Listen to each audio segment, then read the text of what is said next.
Stay with us, this gets deeper. Did you know that centuries ago, a colossal stone city flourished in southern Africa, built without using any mortar? This is the story of Great Zimbabwe, a kingdom shrouded in mystery, power, and architectural genius. For generations, Europeans refused to believe that Africans could have built such an impressive complex. But guess what? They were wrong. We're diving into the real story of Great Zimbabwe, exploring its rise, its culture, and why it eventually faded away. Around the 11th century, the Shona people, ancestors of modern-day Zimbabweans, began constructing this majestic city. It wasn't built overnight. Construction continued for over 300 years, with different rulers adding their own unique touches. What made Great Zimbabwe so special? Well, for starters, its architecture was unlike anything else in the region. The city was constructed using precisely cut granite blocks, fitted together perfectly without mortar. These blocks formed massive walls, towering enclosures, and intricate conical towers. But Great Zimbabwe wasn't just a pretty face. It was the heart of a thriving kingdom. The Shona people were skilled farmers and cattle herders.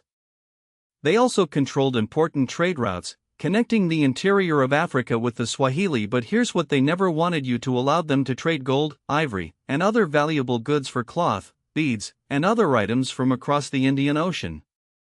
The Kingdom of Great Zimbabwe was ruled by powerful kings who lived in the impressive structures within the city. The Great Enclosure, with its massive outer wall, was likely a royal residence or a place of religious significance. The hill complex, built on a steep hill overlooking the city, may have been used for religious ceremonies and as a defensive stronghold. Religious beliefs played a central role in Shona society. They stay with us, this gets deeper. Believed in a supreme god called Mwari, and they honored their ancestors through rituals and ceremonies. The conical towers at Great Zimbabwe may have symbolized the power of the kings or represented the connection between the living and the dead. Life in Great Zimbabwe was probably a mix of hard work and prosperity.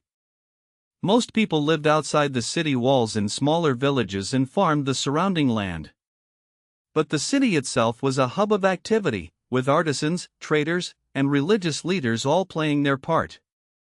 So, what happened to Great Zimbabwe? Why did this great kingdom eventually decline? That's the big mystery. Historians have several theories. One possibility is that the kingdom simply became too large and difficult to manage. Another theory suggests that the land around Great Zimbabwe was overgrazed and exhausted, making it difficult to sustain the population. Still another theory points to internal conflicts or external invasions that weakened the kingdom. Whatever the reason, by the 15th century, Great Zimbabwe was in decline. The Shona people migrated to other areas, establishing new kingdoms and building new cities. But the legacy of Great Zimbabwe lived on. Its impressive ruins continue to inspire awe and wonder, reminding us of the rich history and architectural achievements of ancient Africa. Today, Great Zimbabwe is a UNESCO World Heritage Site, recognized as one of the most important archaeological sites in sub-Saharan Africa. It's a symbol of African ingenuity and a testament to the power and creativity of the Shona people. So next time you see a picture of Great Zimbabwe, remember that it's more than just a pile of rocks. It's the story of a forgotten kingdom, a symbol of African pride, and a reminder that history is full of surprises. Subscribe to Punna Afrik for more African history and wealth wisdom. Follow for more untold African stories.